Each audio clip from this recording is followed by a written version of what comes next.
big topic we've talked about is that nurse staffing and just staffing within healthcare is kind of the largest issue. Yesterday, Forbes published an article based on a global report from Elsevier Health. And while there were a ton of different key metrics and kind of things to see that were interesting that came out of that article, like 51% of clinicians saying that telehealth would injure their relationship with patients going forward, to the fact that 43% expected that patients would see whole genome sequencing going forward. So both spaces we're really deep into. But today I wanted to talk more about, is this situation in temp staffing going to get better or worse? And the key kind of points from this article was that now, when I talked about this previously, I said 1 in 5 clinicians were considering moving on or finding a different role completely out of healthcare. This report found that 1 in 3 is now the case. It also said that 74% of the clinicians involved predicted that there would be a shortage of nurses in the next 10 years. So again, this is not okay, vaccines are here and the situation is getting better. It's actually a situation of, while some nurses are coming back because they've had time and they feel better, other nurses are saying, this is over and my job's gotten harder and I don't know if I want to do this anymore. So as a result, they're either taking time away or they're doing something differently.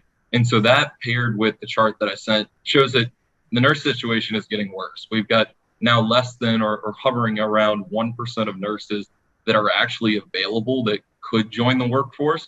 And the reason that's relevant is especially in the mental health space, where it's not an HCA or any of these other major systems that have benefited from COVID and the fact that they can flex pricing and they can work around, the pull between elective surgeries and COVID cases. And they can now kind of come back on our pent-up demand thesis of elective surgeries coming back, but they've never really had that ability. And it's also that people don't really want to work in a mental health situation if the relationship with patients is getting worse. So why that's relevant, 2 of our kind of paired names from our Black Book back in December, LifeStance, which is a new age provider that gives clinicians opportunities for both remote and hybrid work, or to in person or kind of whatever makeup they want, against Acadia Healthcare, ACHC. Yeah, so that's like, again, anytime we talk about, Biolsi mentioned it, Will went through it thoroughly. Anytime you start thinking about labor pressure and the profit cycle, you should stop thinking about Putin and Russia headlines, okay? This is a super long-term chart. Most of you weren't in the business when that chart started.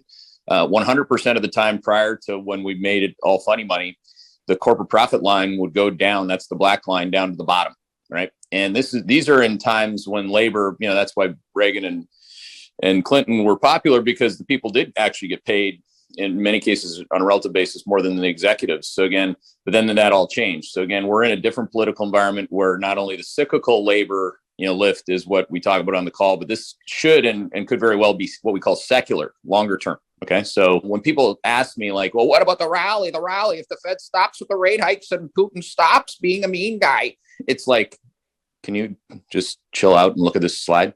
And then everything goes crickets.